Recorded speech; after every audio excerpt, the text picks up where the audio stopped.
I've had a lot of requests for my new series for hybrid scrapbooking tutorials, and one of the first ones was a tutorial on how I edit photos. So I'm going to start with a really simple one. I'm going to pull up and do a couple photos here from a recent trip to Disney, and I'm going to show you one of the things I do in a couple different ways. So I'm going to pull these 5 photos in here, and I'm just going to drag and drop them into my Photoshop icon here. Photoshop's already been opened.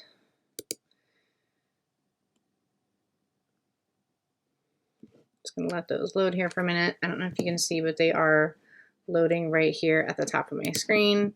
I just wanted to minimize that, make sure that was minimized. Okay, so when you do that, you can either drag each of these down separately to separate them. You can leave them like that and work on them one at a time.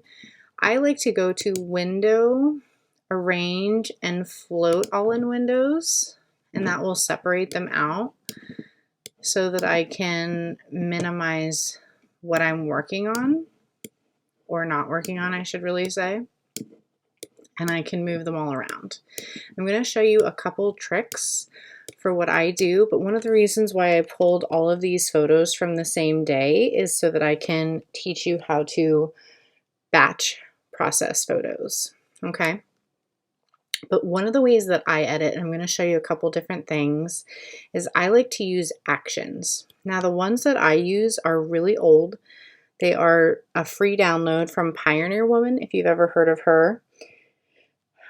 She has 2 free sets of actions that were actually created by Totally Rad Actions, which if you've been in the scrapbooking community for a while, you may have heard of. He helped her design some free ones. There's a couple that I use, and I have them loaded here into my Actions palette on Photoshop. If you don't see those, you can go to your windows and make sure that Actions is selected. Okay, there's a few things that I like to particularly have out, but one of the ones, so the reason I guess let me start over. So I have them both set up here, Pioneer Action Set 1, Pioneer Action Set 2. I primarily use the ones that are in Set 1, and you don't have to use these, but I find that if you are confused by photo editing, or you want some ones that are really, really simple to use, I highly recommend these. But the ones that I use the most are this Boost, Slight Lighten, Flatten, and Start All Over. There's a handful that I'll use that are black and white. There's a Black and White Beauty, Pioneer Woman's Black and White. And then there's a handful on the second one where if a photo is too, like if it's a winter photo and I need to warm it up, I'll use warmer, or if it's the opposite and if it's too yellow, I'll use cooler. But for the most part, I don't really mess with too many of them. I want to learn how to use Bring on the Eyes more, and there's some tips on her blog on using some of these. But one of the things that I would like to show you is the differences in how these photos look. So what I need to do is literally just highlight the boost, hit the play button down here, and that is going to change. Sorry, I should have made sure of which photo I was doing. So I like to minimize what I'm not working on. And I'm in, here's the background, here's boost, and that changed 6311. So what I'd like to do now is re-pull in photo 6311 to Photoshop so that you can see these two side by side. Whenever you do that and there's already a photo set up, it will automatically pair those two together. And you'll see it's now 6311.2. So I hope that it's easier for you to see, but if you look here side by side, you can see that the sky is a little bit bluer. If you look at my face, it's a little bit brighter. Sorry, it's going to try to connect these two. I'm trying to highlight them as much as I can next to each other. So if you're looking at my shirt, it's a little bit darker. It's not as grayed out. So if I wanted to, I could then click back on that photo and I could do a slight lighten, and you can maybe hopefully see where it lightened it. I'm going to go back to start all over. So I'm going to now show you an extremely big difference where we're going to click on black and white, and we're going to give it a moment here to change. And now you can see that it's now a black and white photo. You can click on these different things and make adjustments. You can click on layers. You could click on the curves and make adjustments to what the system already did. And if you don't like it, I can go, sorry, it's highlighted down here. I can go right back to start all over, and I'm back to where I was. So one of the common things that I'll do is I'll slightly lighten my photo first. You can see it's kind of brightened some of the shadows right here that were on my face, and then I will hit boost. Boost is probably my most commonly used one. I just think it makes it look brighter, a little bit fresher. So most often, those are the only two things that I will use when I'm editing a photo. So if I was going to get this photo ready to print out, say I was going to make a 7 by 8 1/4, I would go over here to the crop tool in my sidebar here, click on crop.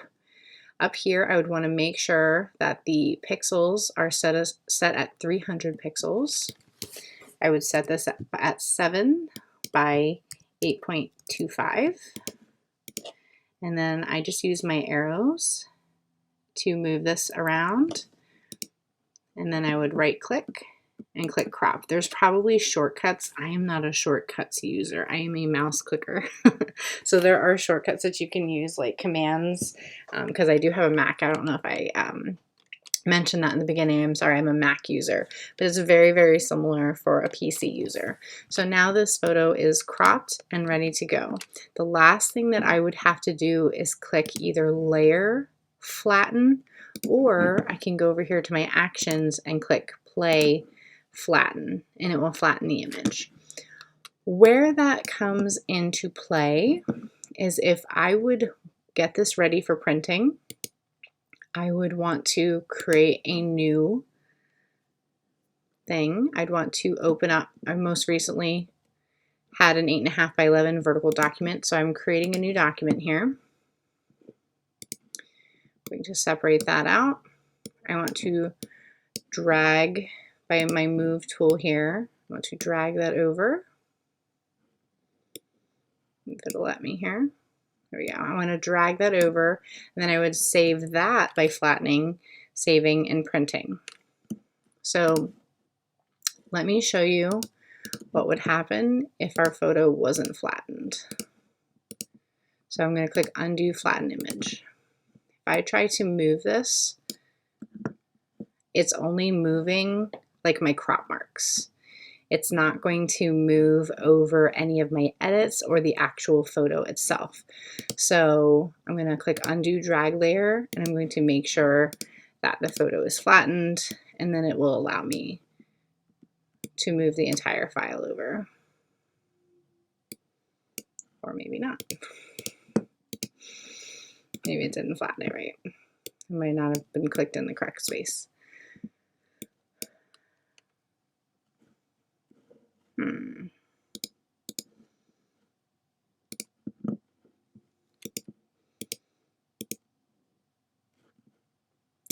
Not sure where I clicked off incorrectly there, but we're going to flatten it one more time.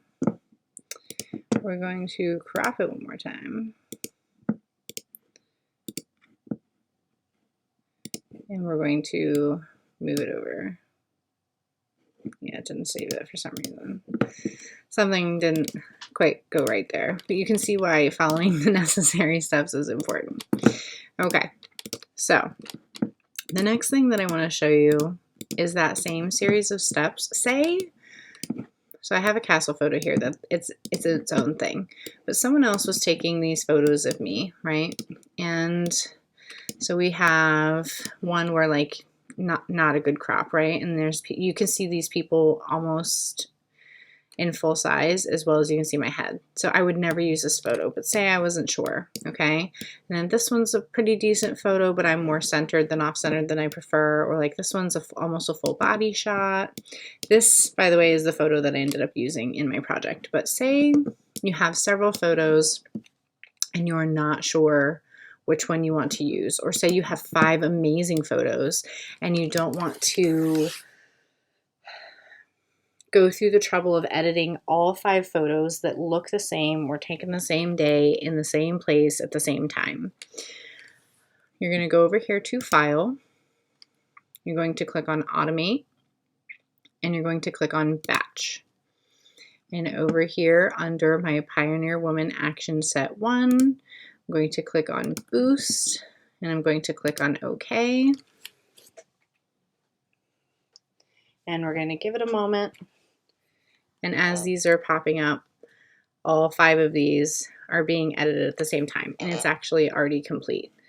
And then if I wanted to, I could do the same thing, and I could go to Automate Batch, and now I could do a Slate Lighten. And I could now lighten all my photos, and you saw how quickly it just lightened to the sky and my skin tone and the shadows in my face. And if I wanted to go to Slate Sharpen, I could, or if I said, you know what, I changed my mind, I'm going to do Black and White Beauty instead. This might take an extra second because it has quite a few more steps to go through. But even then, what did that take? 3.3 seconds to change 5 photos all at the same time to black and white. How fantastic is that? Then you can say, you know what? This one's really not great. This one's really not great. This one is great, but I've decided I'm not. And this photo of myself for my project. So that's pretty much my process for editing photos. I want to show you a couple of ways that I edit photos that have problems. So I'm going to clear all these photos out, pull up some different photos that need issues fixed, and I will be right back.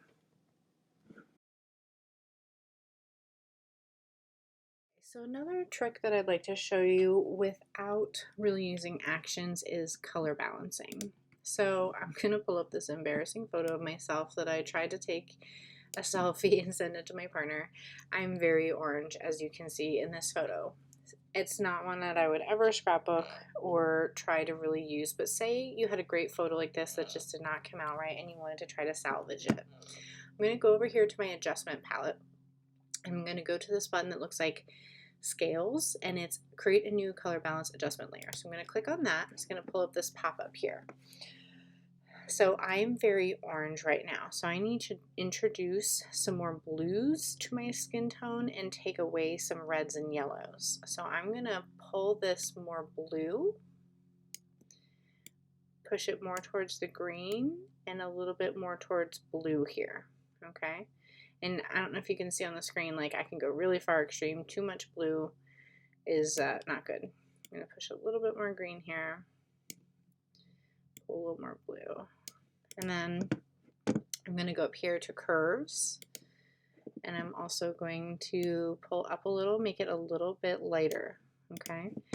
So that is much, much better than it was. I would probably do a little bit more tweaking, play around with maybe the slightly lightened action layer, but just to pull up side by side here and give you guys an idea, just that handful of couple of tweaks there gives you an idea of those 2 photos side by side, how much better those look and how much more natural my skin tone looks instead of like terrible lighting and very orange and blown out, just terrible bathroom lighting.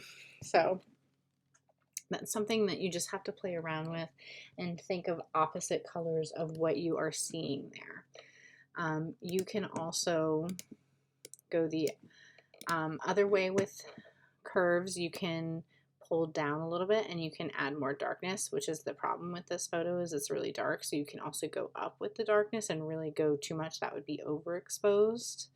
You just have to play around with it and see what looks good for you. Like I know in particular that my printer prints a little light and a little gray.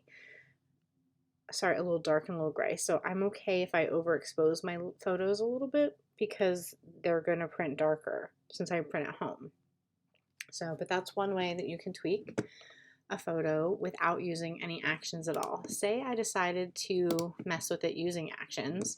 I could try a slight lighten, and you can build.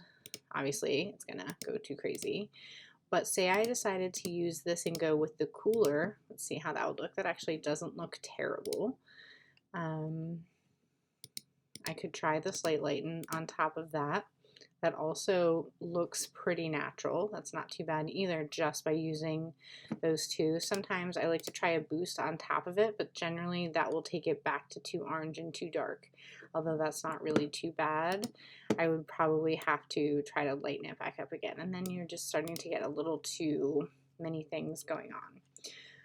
So hopefully those are some tips that will help with photo editing photos that don't look very good. And if you have any more questions, please let me know. I hope you are interested in trying to work with actions. I will definitely have the links for the Pioneer ones down available for you to download. If you have Photoshop Elements, there will be a separate link.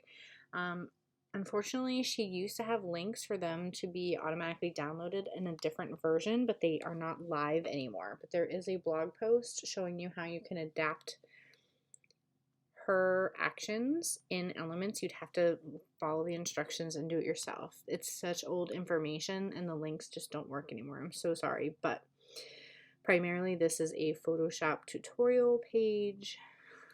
I don't know how to use Elements and I've never used it, so I don't have any experience. I apologize, but please leave any more questions you guys can think of for future tutorials coming up. And if there's anything I explained that is not clear enough, please let me know. Thanks so much. Bye for now.